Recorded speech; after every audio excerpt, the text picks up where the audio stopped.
बिस्मिल्लाहिर्रहमानिर्रहीम। अस्सलाम वालेकुम। आज मैं डिस्कस करूँगा federal board of revenue, government of Pakistan की ये जॉब्स आई हैं उनके बारे में। इस वीडियो में हम डिटेल से डिस्कस करेंगे कि इनकी क्वालिफ़िकेशन क्या है, इसका एप्लीकेशन फॉर्म कौन सा है, उस फॉर्म का लिंक भी दे दूँगा मैं, वो फॉर्म फिल करना भी सिखा दूँगा आपको, और कौन से डॉक्यूमेंट्स हैं और कहाँ पे भेजने हैं, और आरटीओ ऑफिसेज़ जो हैं उनमें आपकी कौन सी कोटा है। एक कंप्लीट पैकेज है। अगर आप इन पोस्ट में अप्लाई करना चाहते हैं तो आप ये वीडियो कंप्लीट देखेंगे, इंशाल्लाह आपकी जितनी भी क्यूरीज़ हैं वो कवर हो जाएंगी। तो ये federal board of revenue government of Pakistan का एक इदारा है जिसमें जॉब्स आई हैं। 3 पोस्टें हैं उसमें। एक सिपाही, ड्राइवर, नायब कासिद। जो सिपाही है, जिसको हम सिपाही भी कहते हैं सिंधी में, उर्दू में, BPS 5 की पोस्ट है ये। ड्राइवर BPS 4 की है, और नायब कासिद जो है वो BPS 1 की पोस्ट है। ये मुख्तलिफ उसमें ऑफिसेज़ में हैं। सबसे पहले हम इनकी जो क्वालिफ़िकेशन देख लेते हैं कि इनकी क्वालिफ़िकेशन क्या है। जो सिपाही के लिए है उनमें मैट्रिक होना चाहिए बंदा सबसे पहले, और हाइट जो है मेल कैंडिडेट्स के लिए 5 फुट 6 इंच होनी चाहिए, चेस्ट 32 से 33, और जो फीमेल कैंडिडेट्स हैं उनकी हाइट जो है 5 फुट 2 इंचेस, मतलब 5 फुट 2 इंचेस अगर एक फ़ीमेल कैंडिडेट की हैं और वो मैट्रिक किया हुआ है उसने, तो वो इसमें एलिजिबल है। दूसरी पोस्ट जो है वो है ड्राइवर, प्राइमरी हो और आपके पास वैलिड ड्राइविंग लाइसेंस हो तो आप एलिजिबल हैं इसमें। और तीसरी पोस्ट जो है वो है नायब कासिद की, जिसमें सिर्फ प्राइमरी 5 दर्जे आप पढ़े लिखे हैं तो आप इसमें एलिजिबल हैं, आप अप्लाई कर सकते हैं। इन तीनों पोस्टों के लिए जो एज लिमिट है वो 30 साल है, तीनों पोस्टों के लिए।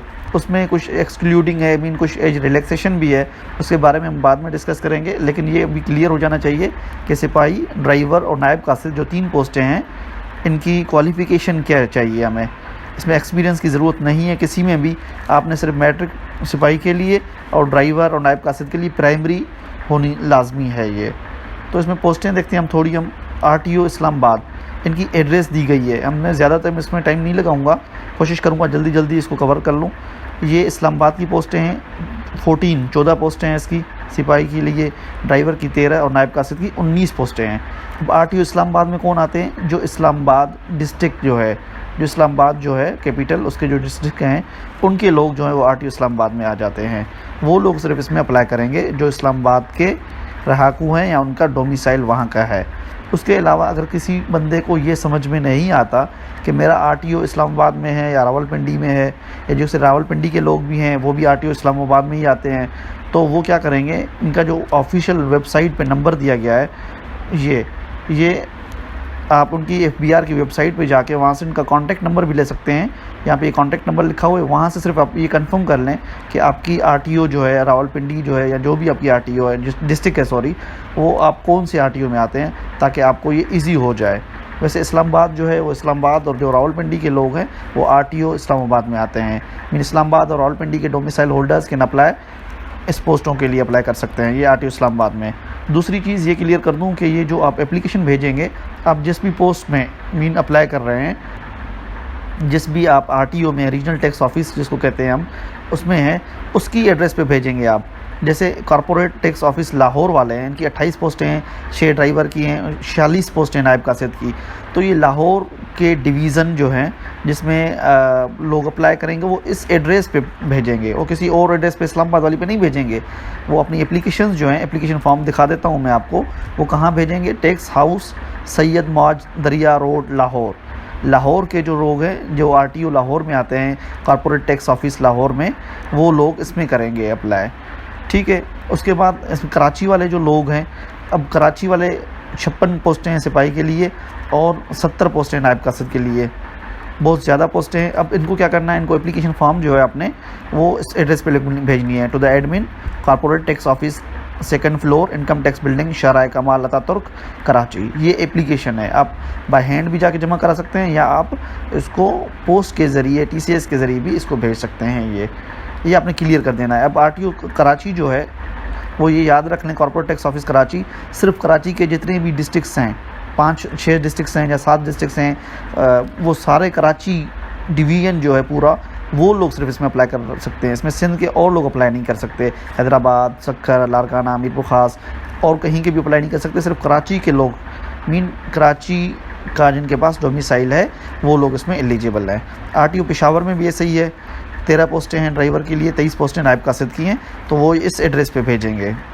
हैदराबाद वाले जो हैं उनकी 9 पोस्टें हैं सिपाही के लिए और 4 ड्राइवर, 17 नायब कासिद के लिए। तो वो लोग हैदराबाद में सिर्फ 2 डिवीजन्स आते हैं, जैसे हैदराबाद है और शहीद बेनज़ीराबाद है। मीन हैदराबाद के जितने भी डिस्ट्रिक्ट्स हैं, 8, 9, 10 जितने भी डिस्ट्रिक्ट्स हैं, और शहीद बेनज़ीराबाद के 3, 4 जितने डिस्ट्रिक्ट्स हैं, और मीरपुर ख़ास के जितने डिस्ट्रिक्ट्स हैं, वो सारे लोग जो हैं वो आरटीओ हैदराबाद में आते हैं। रीजनल टैक्स ऑफिस हैदराबाद उनको डील करती है। तो ये पूरी जो पट्टी है, ये 15-20 जो डिस्ट्रिक्ट्स हैं वो लोग इसमें एलिजिबल हैं, अप्लाई कर सकते हैं। ज़रूरी नहीं कि आप अगर इधर शहीद बेनज़ीराबाद नहीं लिखा हुआ या मीरपुर नहीं लिखा हुआ तो आप मीरपुर डिवीजन वाले अप्लाई नहीं कर सकते। ये आरटीओ की एक रेंज होती है अपनी। तो हैदराबाद की रेंज में आपको बता रहा हूँ, ये तीनों डिवीज़न जो हैं, मीरपुर ख़ास, शहीद बेनज़ीराबाद और हैदराबाद, ये लोग इसमें एलिजिबल अप्लाई कर सकते हैं। अब एबटाबाद के लोग हैं तो ये अपनी आरटीओ से कंफर्म कर सकते हैं, या उनको भी पता होगा कि उनकी जो डिवीजन्स हैं, मेजर डिवीजन्स जहाँ पे टैक्स ऑफिसेज़ हैं, तो वो लोग इसमें अप्लाई कर सकते हैं। सियालकोट भी सही है, फैसलाबाद की भी वही बात है, बहावलपुर में भी वही बात है। अब जैसे मुल्तान है और सखर है, सॉरी, क्योंकि सिंध से मैं बिलोंग करता हूँ तो मैं सिंध के आपको बता सकता हूँ कि जैसे सखर वाले हैं तो सखर में सखर डिवीजन के लोग, मीन सखर के जितने भी डिस्ट्रिक्ट्स हैं, और लारकाना डिवीजन के लोग, लारकाना के जितने भी डिस्ट्रिक्ट्स हैं, वो लोग इसमें एलिजिबल हैं, इसमें अप्लाई कर सकते हैं। 2 पोस्टें हैं सिर्फ ड्राइवर के लिए। अब आरटीओ रावलपिंडी वाले इसमें अलग गई, 5 पोस्टें हैं, 13 वो अलग हैं, गुजरांवाला वाले हैं वो अलग हैं, कोयटा वाले अलग हैं, सरगोदा की अलग पोस्टें हैं, ये आपने याद रखना है। चीफ कोऑर्डिनेटर ये कंप्यूटर विंग इस्लामाबाद, ये भी वही बात हो जाएगी। इस्लामाबाद के जो होंगे इसमें भी इस्लामाबाद के लोग अप्लाई करेंगे। हैदराबाद में सिर्फ हैदराबाद डिवीज़न, मीरपुर ख़ास डिवीज़न और शहीद बेनज़ीराबाद। मुल्तान में मुल्तान है, पेशावर, फैसलाबाद और कराची में आपको पहले भी बता चुका हूँ मैं। ये मुख्तलिफ़ पोस्टें हैं। अगर एक बंदा है वो सिपाही के लिए अप्लाई कर रहा है आरटीओ इस्लामाबाद में भी ली, और वही बंदा इधर भी अप्लाई कर रहा है डीजी इंटेलिजेंस इन्वेस्टिगेशन में सिपाही के लिए, तो अलग अलग एप्लीकेशंस देगा, ये आपने याद रखना है। उनकी एड्रेस भी अलग है, अलग एप्लीकेशन अलग एड्रेस पे लिखनी है आपने। ऐसे नहीं कि एक ही फॉर्म में 2 इन्वेलप में भेज देंगे, अलग अलग एप्लीकेशंस होंगी हर एक फॉर्म के लिए।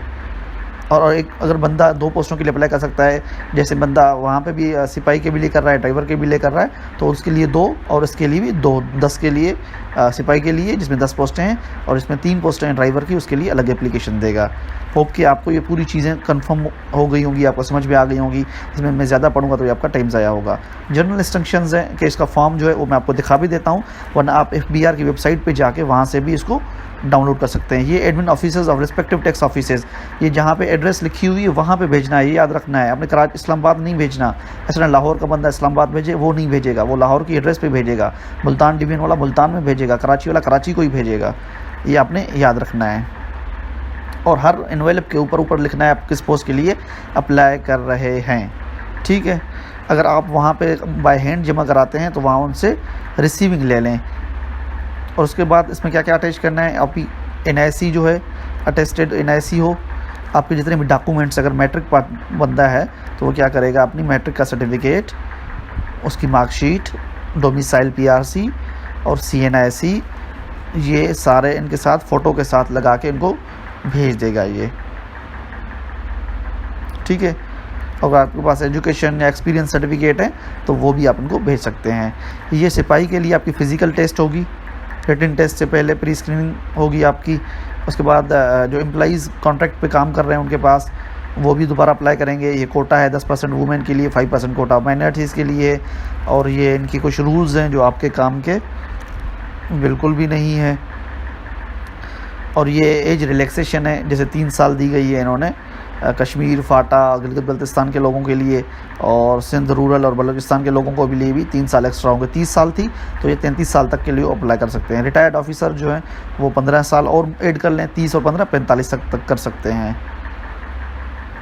डिसेबल जो है उनको 10 साल है, और विडो या son of disease service government उसके लिए 5 साल की एज रिलैक्सेशन है।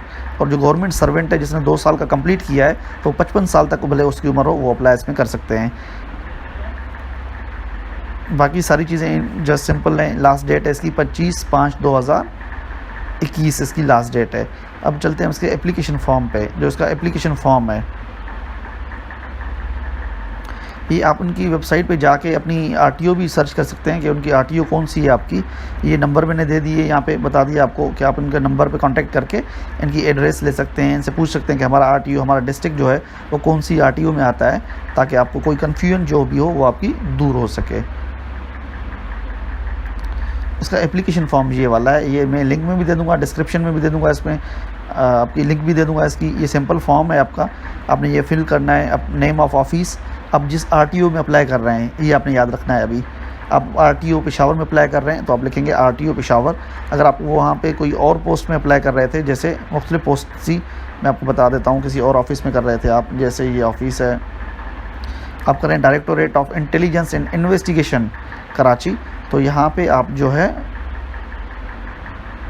वो लिख देंगे ऑफिस जो है directorate of intelligence and investigation Karachi. किस पोस्ट के लिए अप्लाई करें वो पोस्ट लिखेंगे आप, अपना नाम लिखेंगे कैपिटल में, फादर्स नेम लिखेंगे, अपना CNIC, date of birth, domicile, district आपका कौन सा डिस्ट्रिक्ट है, प्रोविंस कौन सा है, और एजुकेशनल क्वालिफ़िकेशन जो है आपकी कौन सी। अब जैसे आप मैट्रिक तक तो लोग अप्लाई कर रहे हैं, एलिजिबल हैं, आपने इंटरमीडिएट किया हुआ है, आप ग्रेजुएट हैं, आप मास्टर्स हैं, तो आप यहाँ पे लिख सकते हैं, कोई इशू नहीं है। आपने सिर्फ वही लिखना है कि मैट्रिक, बस। एक्सपीरियंस अगर आपने कहीं पे काम किया है तो वो लिखेंगे, अपनी ऑफिस लिखेंगे, अगर नहीं है तो आप इसको डैश दे देंगे और इसको भी खाली लाइन दे देंगे ताकि ये कुछ ना लिखा जाए। अपनी एड्रेस परमानेंट जो आपकी NIC पे लिखी हुई है वो लिखेंगे, यहाँ पे कंप्लीट लिखेंगे। पोस्टल में आप दुकान की भी दे सकते हैं, किसी ऑफिस की भी दे सकते हैं, या अपनी जो पोस्टल एड्रेस लिखेंगे वो क्लियर लिखें, हाउस नंबर लिखें, नज़दीक कोई मस्जिद है, कोई दुकान है, कोई शॉप है, कोई मार्केट है, ताकि आपको जो ख़त वगैरह आएगा वो पोस्टल के ज़रिए आएगा। ये तो आपने NIC वाली देनी है, ये आपने पोस्टल वो जिसमें आपको कोई इन्वेलप रिसीव हो सके। मोबाइल नंबर लिखना है यहाँ पे आपने, ईमेल एड्रेस अगर है तो वेल एंड गुड, अगर नहीं है तो कोई इशू नहीं है। अगर गवर्नमेंट सर्वेंट अप्लाई कर रहा है तो कौन सी पोस्ट में कर रहा है, अप्लाई इस वक्त कौन सी पोस्ट में है, और ऑफिस का अपनी एड्रेस लिखेगा, नेम लिखेगा डिपार्टमेंट का। अगर नहीं है, आप गवर्नमेंट सर्वेंट नहीं है तो आप इस पर लाइन लगा देंगे, खाली छोड़ देंगे इनको। ड्राइविंग लाइसेंस अगर है, ड्राइवर लोगों के लिए ज़रूरी है, तो यहाँ पे लिखेंगे लाइसेंस नंबर, कैटेगरी कौन सी है, LTV है, HTV है, डेट, प्लेस ऑफ इशू कहाँ से हुआ, और एक्सपायरी क्या है उसकी। अगर आप उसमें नहीं है सिपाही के लिए तो आप इसको छोड़ देंगे। अगर आप number of served in arm service, जो लोग इसमें आर्मी से आ रहे हैं या सिविल आर्म फोर्सेस से आ रहे हैं, तो इसमें साल लिखेंगे, इतने साल उन्होंने जॉब की थी। उसके बाद अपने नाम लिखना है, यहाँ पे सिग्नेचर करनी है अपनी, और डेट लिखनी है। इसी फॉर्म को प्रिंट निकलवा के आपने ये तीनों चीज़ें, ये CNIC, फ़ोटो और अटेस्टेड सेट ऑफ डॉक्यूमेंट्स जो है आपका, वो लगा के आप अपनी RTO, रीजनल टैक्स ऑफिस, या जो को भी आप जिसमें भी आप अप्लाई कर रहे हैं उस एड्रेस पे इसको आप फॉर्म को भेज देंगे। होप कि आपको समझ में आ गया होगा। अगर आपको कुछ समझ में नहीं आ रहा, आपको कोई क्यूरी है, तो आप हमें कमेंट में भी पूछ सकते हैं। थैंक्स फॉर वॉचिंग, शुक्रिया, अल्लाह हाफ़िज़।